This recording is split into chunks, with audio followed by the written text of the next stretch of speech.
So we've just come down to the Market Auctions headquarters in Oxfordshire, and I'm going to have a quick look around their unit to see what's here for sale.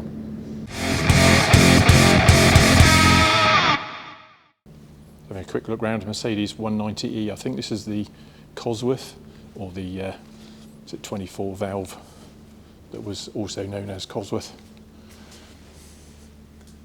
I think this one's a 16 valve actually, 2.3. So very desirable car.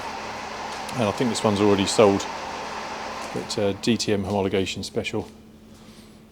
Alpha sort of, don't know quite what particular model this is. I know there are a number of models that look like this. The Jaguar designed series.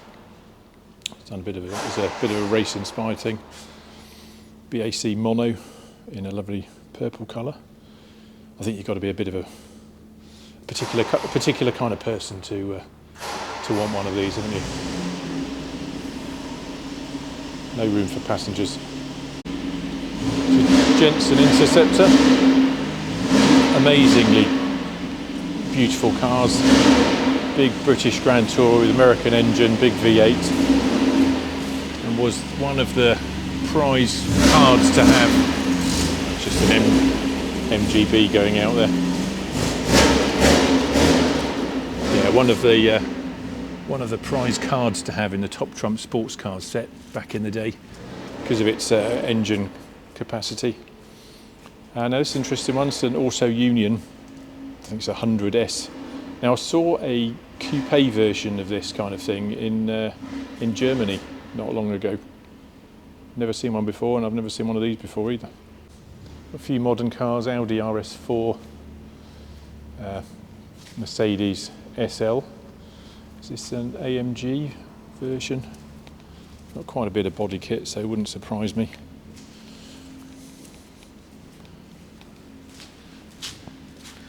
Debadged, just so you can't tell.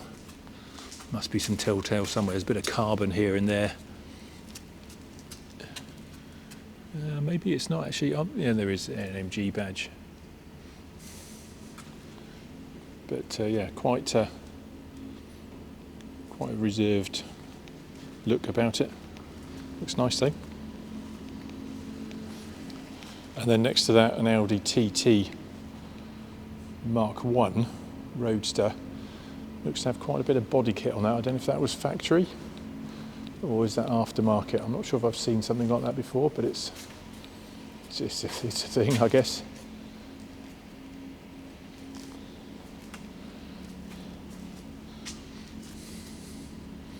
Was there such a thing as a TTRS? I don't know. I think the standard Mark 1s are becoming a bit of a classic, certainly a modern classic. You've got to love a bit of body kit to do that one though. And then sitting behind it what looks like a GTI. Is that a Mark II GTI? Is that a Mark 1? It was Mark 1, I think. The later ones of A-Reg is what, 1983, 83, 84. It's got the Pirelli P-slot alloys on it.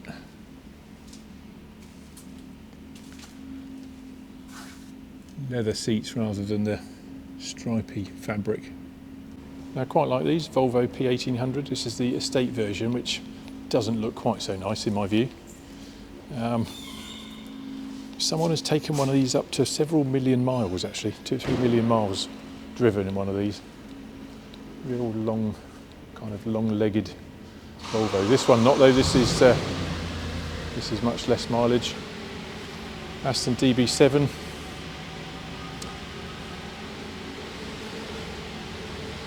And what's this? Is it an Italian thing? It's an Alfa Romeo Jeep or utility.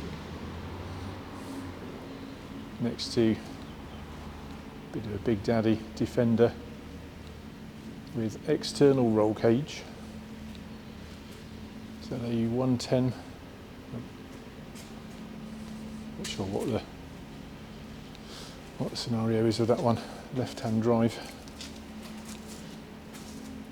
Be quite a good sort of European expedition wagon. And that's hiding behind it another P1800. the coupe version. Then sitting next to this thing, which is rather long. Excuse me while I take a while to pan up the side of it.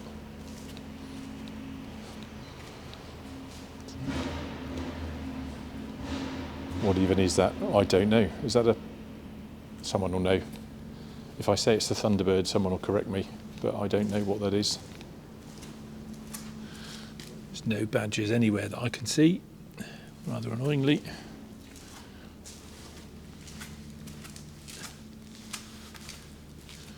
All it's telling me is a dirty burger. But no, I'll have to check what this is. I'm not particularly up on my 50s and 60s American stuff. I'm guessing actually 60s, possibly 70s. Okay, so I've just been told it's a Mercury Breezeway, but you know, on air ride, which is broken. Look at the width of that as well as the length. Then what we've got here, a Mark II, or is that an S-Type? Let's have a look at the back. I think it's an S-Type. So the difference is the S-Type's got that slightly bigger boot, longer boot.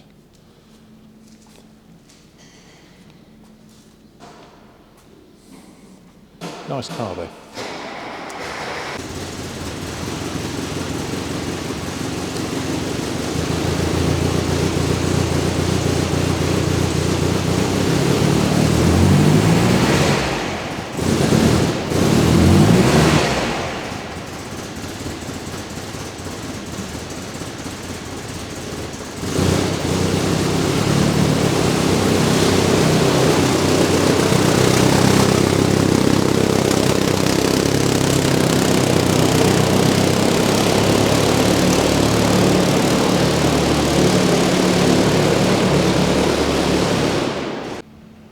More American cars, say Buick.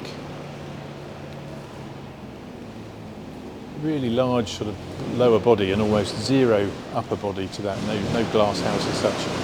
Very similar in some ways to the one next to it, which I believe is a Duesenberg, but it's in right-hand drive. And then a Lancia, also in right-hand drive. But I believe that Italy were right-hand drive. As late as the 30s potentially, someone might correct me on that. Another Buick.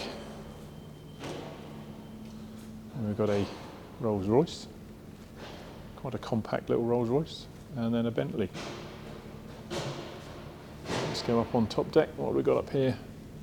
Good old Morris Minor convertible, a Lancia Fulvia.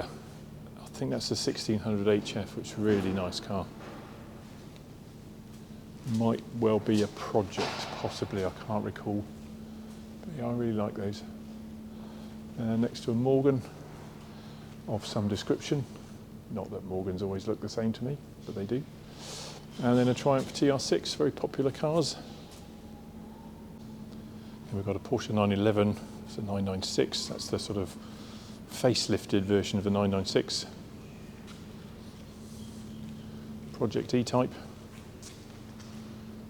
And Aston Martin DBS. So we've got here a little Fraser Nash in bare metal. It's quite nice. And then just quickly down the middle line, got an E-Type, so that's a Mark III or Series 3 E-Type, so I guess that's a V8, V12, sorry. Nissan or Datsun. Is that a 240? Z. If it's not a 240, it'll be the next one up. No, it is a 240Z. That's nice, isn't it? Lovely colour.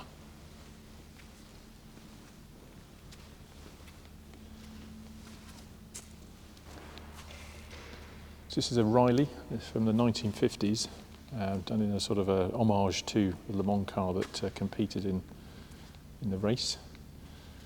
And it's got a few sort of nice touches. Things like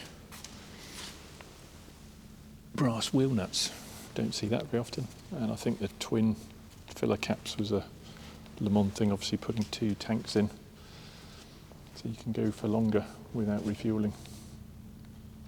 And then last up, Dodge Viper. in typically American livery. I think I'm right in saying that because they used to race in this sort of livery, the Americans, and I think it was it Briggs Cunningham? Gosh, that's the name, just dug out of my memory. That had that sort of idea of white with blue racing stripes over the top. Although it looks like they're missing on the roof. It's a Targa top, it looks like, so that would come off anyway. So there we go, little look around the market headquarters building, see what they've got for sale at the moment. Please give this video a like, subscribe to the channel for more classic and modern classic content. I'll see you next time. Thanks very much for watching. Bye-bye.